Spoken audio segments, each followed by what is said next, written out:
What's up guys, in this video I'm gonna show you how to use your custom weapons and make them show up when you are playing Battlefield 6. You'll see all of your custom weapons in the loadout screen, but the only way to actually use them in a match is to set them as favorites before you start the game.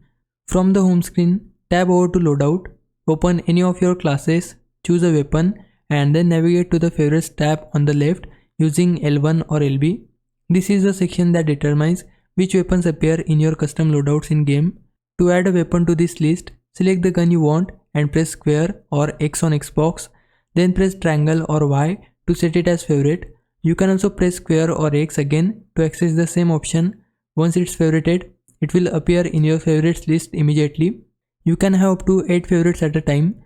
If the list is full, just pick a weapon and unfavorite it to free up a slot.